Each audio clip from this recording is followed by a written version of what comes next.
Okay, I'll do it again.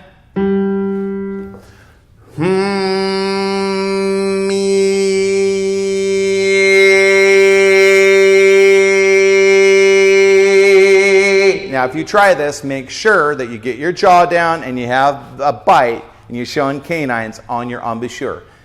Messing up your embouchure is going to screw the whole thing up. You got to make sure you get a good embouchure. It's super important. Don't believe me? Watch my embouchure video. All right?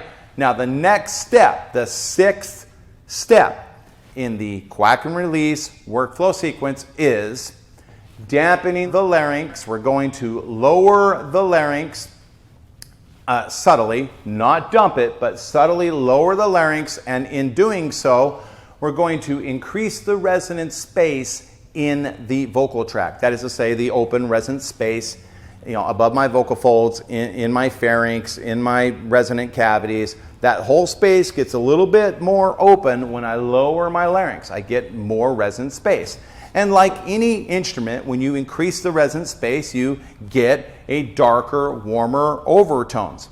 If you increase the resonant space of a violin, you get a viola, all right? The same principles work for the human voice. So what singers do, trained singers that know what they're doing, and coaches that know how to teach it, they work on helping their students to subtly dampen and lower the larynx to increase the resonant space in the vocal tract, and in doing so, it will produce a warmer, rounder, darker, more bluesy, more theatery, more sexy overtone.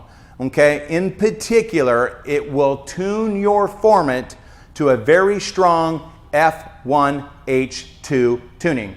First formant, second harmonic is amplified.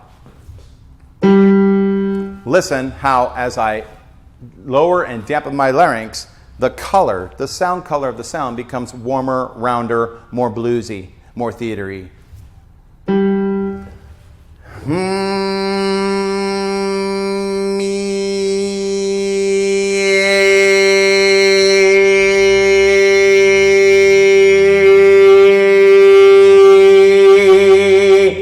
Did you hear that? I'll do it again.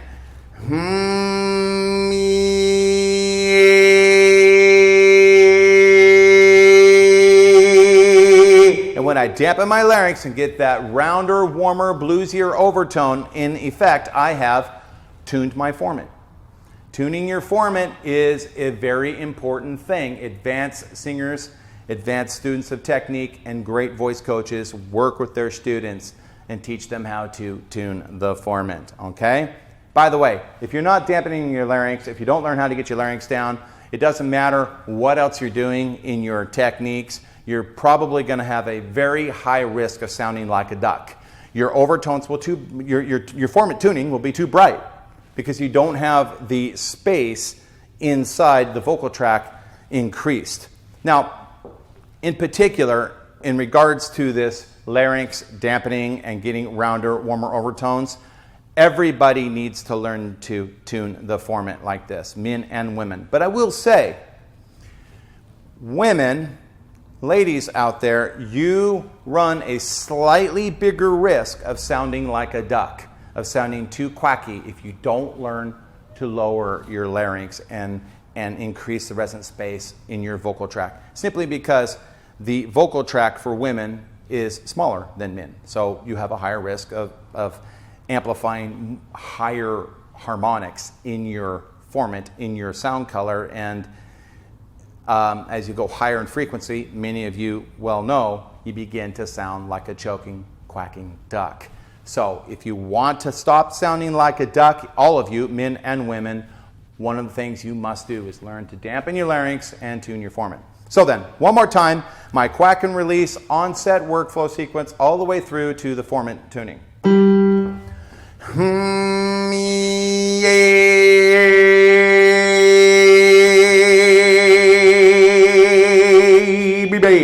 Great. Now, those are the technical components that make up a high-performance onset. That was an onset. It is high performance. Why? Because it's got a good formant tuning. I've got great vocal fold compression from the quack mode activation. I've got a good singing vowel. My eyes are open. Other things are involved that are making it a high-performance phonation.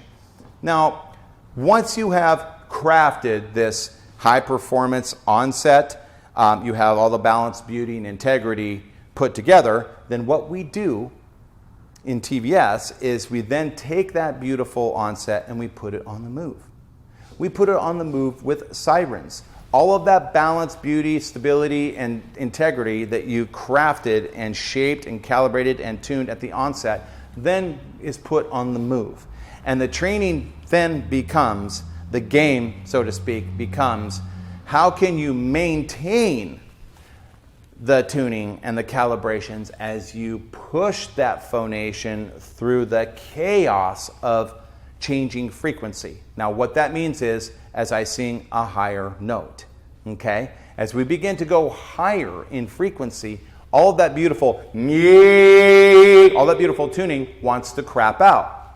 The vocal folds want to open up. The vowel wants to crap out to add to ugly sounding vowels. The larynx might want to pop back up. All these things want to spring out and not cooperate. So this becomes the training premise, so to speak. We onset, tune, and calibrate a beautiful onset in the first 2 or 3 seconds. Then we put the onset on the move with Sirens, okay? And we work to keep a beautiful, seamless sound color, seamless bridging through the vocal folds, of course, or through the passaggio, of course, into the head voice with full sounding sound color and tone and vocal fold compression for the purpose of creating one voice. Not 2 voices, but 1 voice.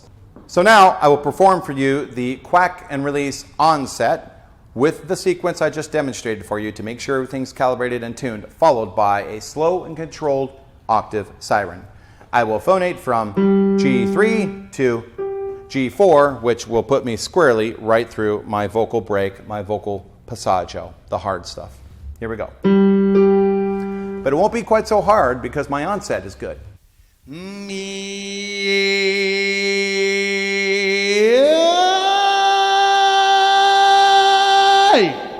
Top down.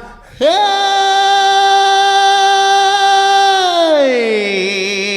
Now you may have noticed that my top onset wasn't a quack and release onset. It could have been. It would have been perfectly fine.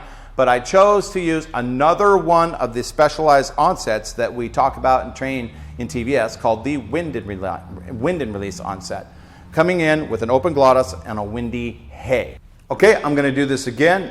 This time I'll go from a G sharp to a G sharp. I will use a quack and release onset on the bottom onset, and the top onset I will come in with an open glottis and use another one of our TVS specialized onsets called the wind and release onset.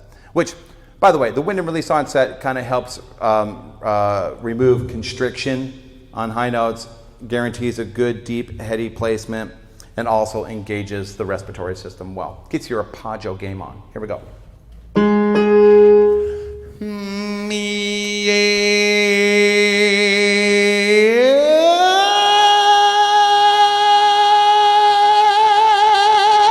Top down.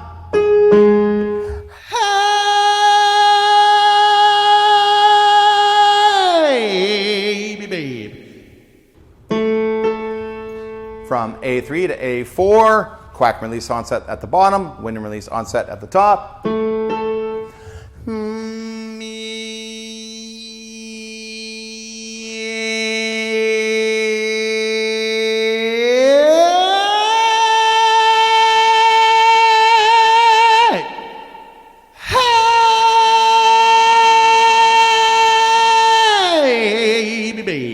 All right. Quack and release onset at the bottom, wind and release at the top.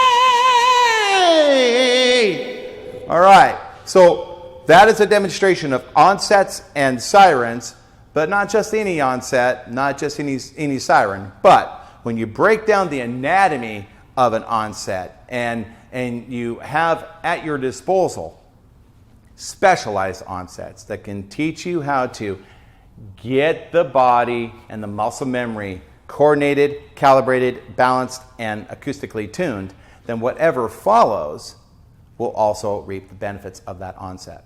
So, in summary, one of the most important and powerful training techniques and things that you can do to build strength and coordination for your voice, and if you train with me in my product, the 4 Pillars of Singing, you're going to do a lot of onsets and sirens, okay? Specialized onsets followed by sirens. So give this a try, and if you have any questions, send me an email or leave a comment, and I'd be happy to help you out with it. It's all specified and clarified in the product. And I wish you the best, healthy singing, and I look forward to being your coach.